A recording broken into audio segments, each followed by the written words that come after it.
So she just came to visit us and share her life, her works, her talents, and everything that she is. And now, she has her own coffee table book that is entitled Santamaria, My Four Seasons. So ladies and gentlemen, please help me welcome our speaker for this afternoon, Dr. Ingrid Santamaria.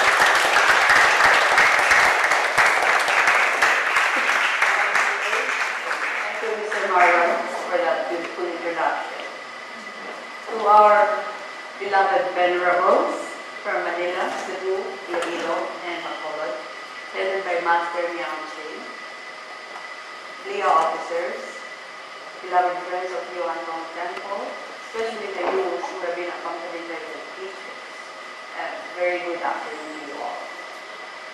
Good afternoon. Several decades ago, when I was 16, in my first year of college, I attended an inspirational talk, similar to, I would term, something like this, except that the main topic was not about music. It was in general. The title of that particular talk was How to Be Happy. The speaker said, be sure to have positive emotions, be kind, be very happy, be joyful, be good to others. And on the opposite side, avoid all negative emotions, throw away hatred, anger, and all that. And I seem to carry that for life, and I made it sort of a guiding star forever in my whole life and all these decades. And now that I come to what I call the winter of my life, and I find myself on the opposite side of the stage. Now I'm here talking to you. And what I just told you about is when I was 16 and I was there and I was imbibing what this inspirational speaker had to say, I would like to hope that whatever I have to share with you today, you will also somehow carry some of it in your life as it applies to you. So in my sphere, in my life, music has been my passion forever. It's completely. It has been my lifelong journey of several decades. And in fact, one of my grandchildren a few days ago, not too long ago, estimated that he thought probably 15 to 20 million people have been exposed to my music, have either heard me live or on television or on YouTube. Right on YouTube at this moment, I have over 300,000 views worldwide. That's only on YouTube. One video. And I may preempt our talk. I have just completed a series of CDs, which I will talk to you about later. I think some of them are here. There are samples there and samples there. And we will also hear a little bit of it here when we get to that point. The CDs we are in the process of uploading to iTunes, which is internet's way of spreading the music worldwide. So again, it will reach out to millions. So this gave us the inspiration for the title for our talk today, Bringing Music to Millions. So in order to bring anything anywhere, one needs to be alive.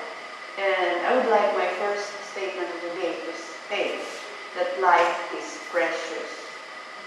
And every one of us here present today has been given this gift. But as we all know, life is temporary, and we are only transients here. So as transients given this precious gift, one wonders what and how we might be able to, number one, make good use of this gift, and number two, give honor to this wonderful gift and be grateful for it. Aside from the physical functions of life, that is breathing, eating, sleeping, doing this and that, going here and there, we are tasked to search for life's meaning. Granted the necessities of basic existence, one then rationalizes and tries to discern what else would need to be done in order to have a meaningful life. Number one needs to have a good basic education in order to excel at work, a job, a career. Number two, normally, I speak for the majority, not for everyone, but normally, the majority of adult young people would wish for a good life partner and have a happy marriage with possibly some children. Number three, after combining a successful job and career and a fulfilling marriage and family life, one would prepare to enter into one's twilight years, as I am now, and accept the inevitability of one's mortality. We know that we are not here forever. We know we have to go, so we have to try to see what is the meaning of life and what we would like to do and leave behind. So although volunteerism and sharing one's resources and time usually come at the end of one's life, for some it comes quite early. But we never quite know when this moment will come.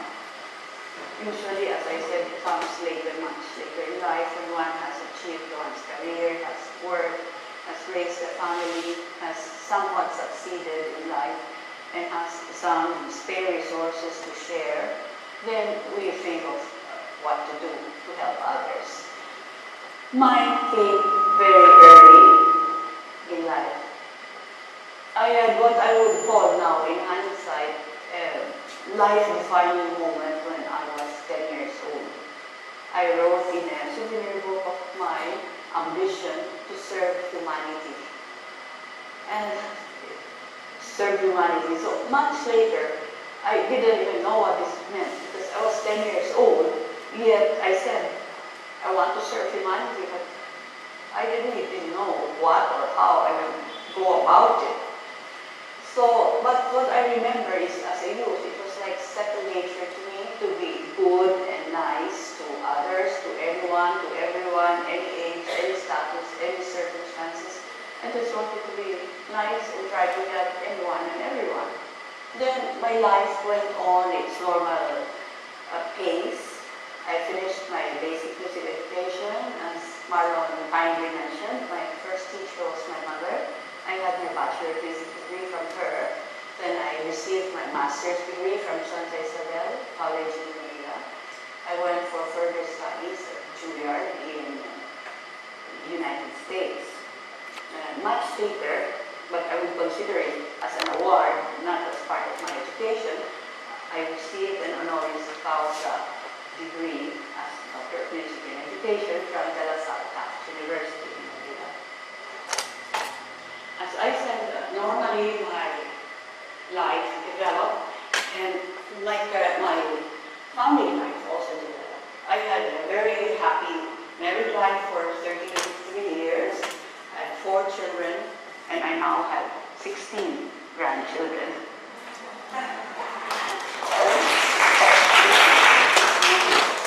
So, fortunately, my music career developed along with my growing family. Although early on, I had decided that if I ever had to choose between career and family life, I would choose my family, so that I would not be faced with a crisis in case I got very good offers here or abroad to have a very high-class concerts, high-paying abroad. So I had made up my mind I would say no to that. And so I developed my career right at home. But I was very fortunate that my husband was a good husband, he was a good father, a good provider, and it enabled me to be a good mother and a good musician as well, because I was able to fulfill all functions within the parameters of a good family life, which I had determined early.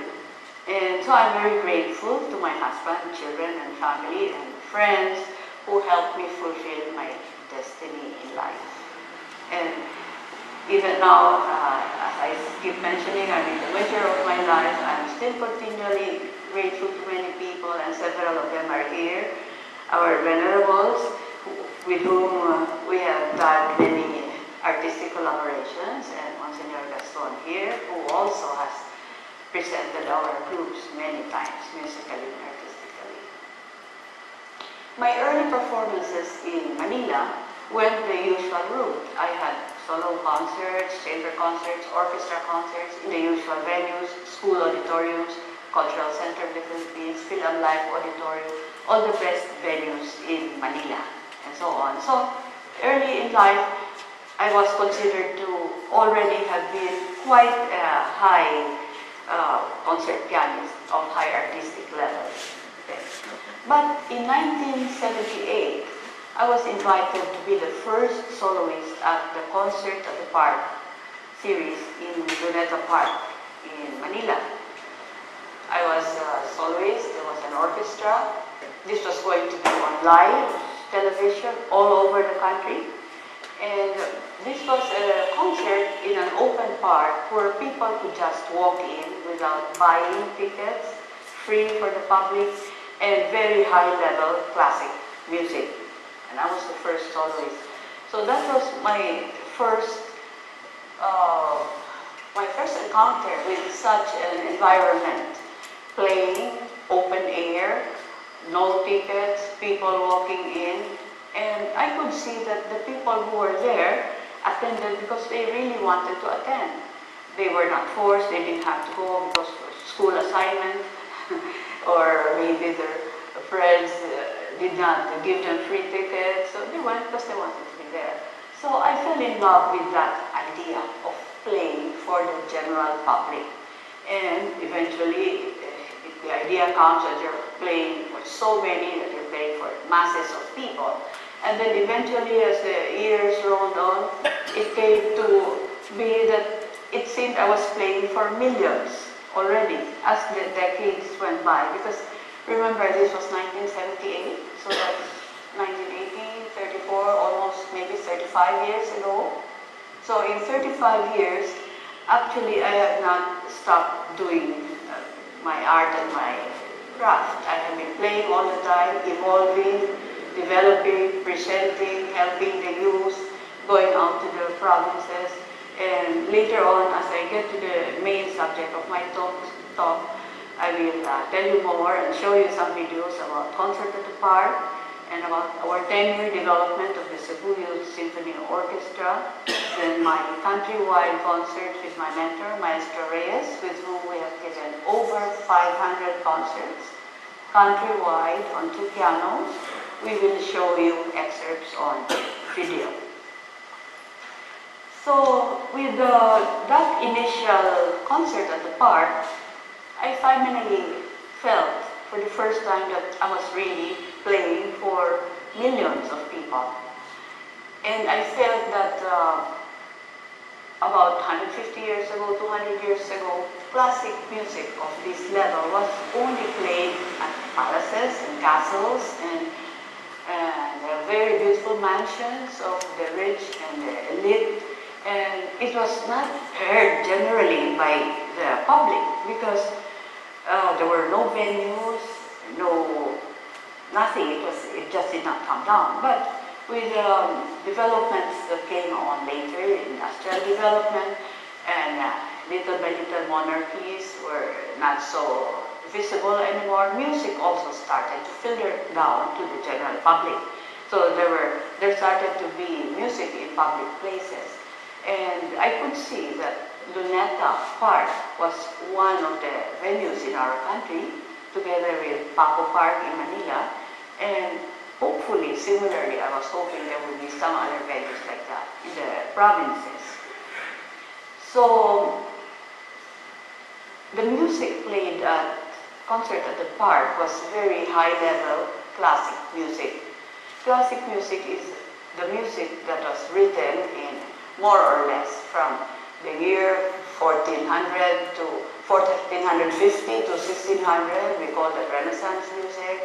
From 1650 to 1700 is Baroque music. 1700 is classic. 1800s is Romantic music. And 1900 and 20th century more modern, more to our types.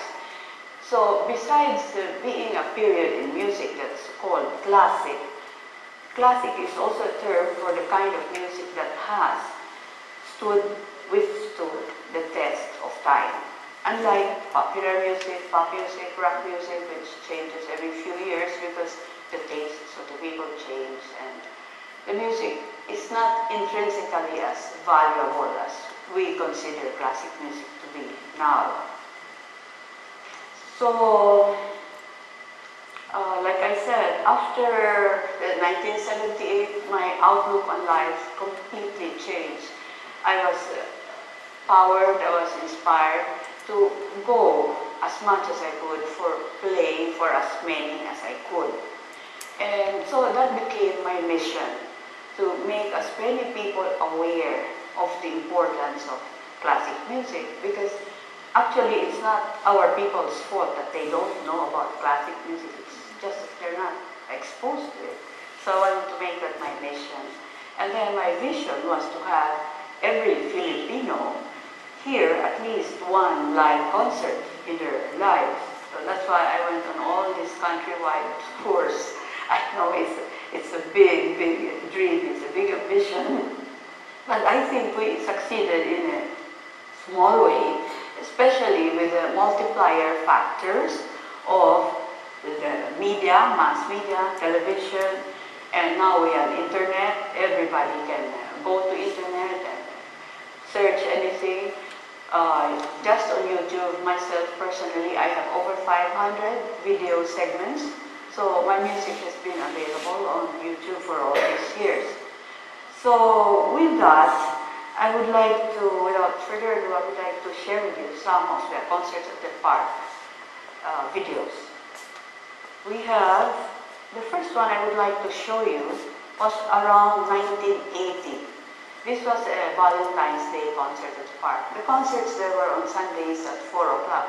And they tried to make theme concerts. There were special events, Valentine's Day, New Year's Eve, Chinese New Year, New Year, Mother's Day, Father's Day, any special event. They tried to find classical music to suit the themes.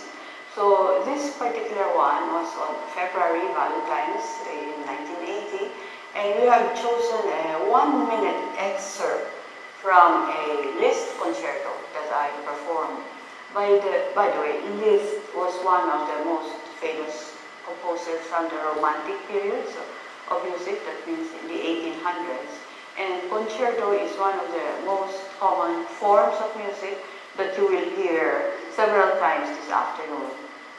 Concerto is a major work played by a soloist. It can be a pianist, a violinist, any instrument, oboe, anything that has an accompaniment by an orchestra, or sometimes a second piano, or sometimes a small chamber group. But the essence of a concerto is it follows a certain form. It has a soloist. Usually it has 3 movements, and the 3 movements are usually fast, slow, and fast. And usually the length of a normal concerto is 30 to 40 minutes. So here we have just 1 minute of just one concerto which we played at Concerts at the Park. This concerto